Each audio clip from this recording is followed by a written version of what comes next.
Soundings Audiobooks presents an unabridged recording of Tapestry of War, written by Jane MacKenzie, read by Penelope Freeman.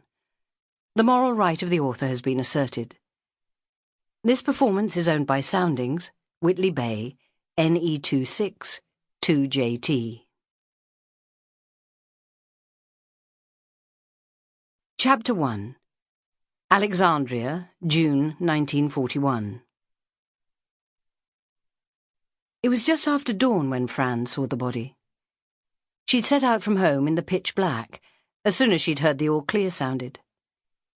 She hadn't known quite where she was going, but she was restless and hot after lying awake listening to the anti-aircraft guns, and the house seemed stuffy and confining despite its high ceilings.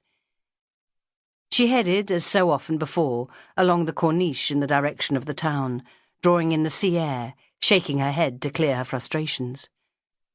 The sky was indigo, and the sea on her right was inky black, and as ripples of fire began to snake across it, she slowed her rapid pace and stopped to watch.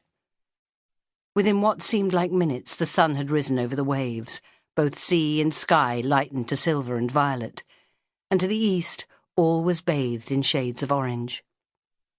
The sea barely moved, and all was still from here to the horizon.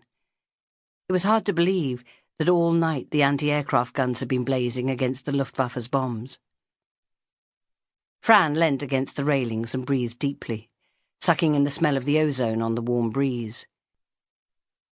The beach was so busy during the day, especially at weekends, and it was wonderful to see it like this, deserted, becalmed in a bubble of early morning peace.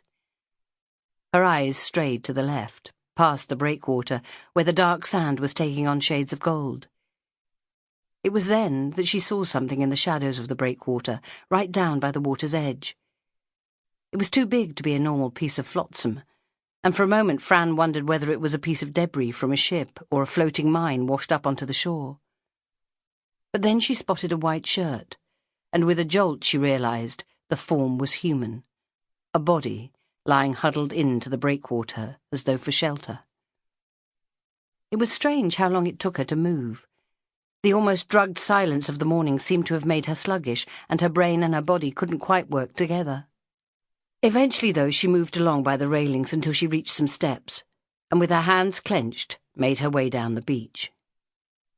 She forced herself to approach the body, but when it moved, she gasped and took 2 steps back.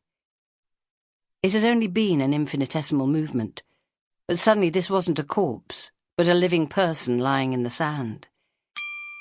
Sample complete. Ready to continue?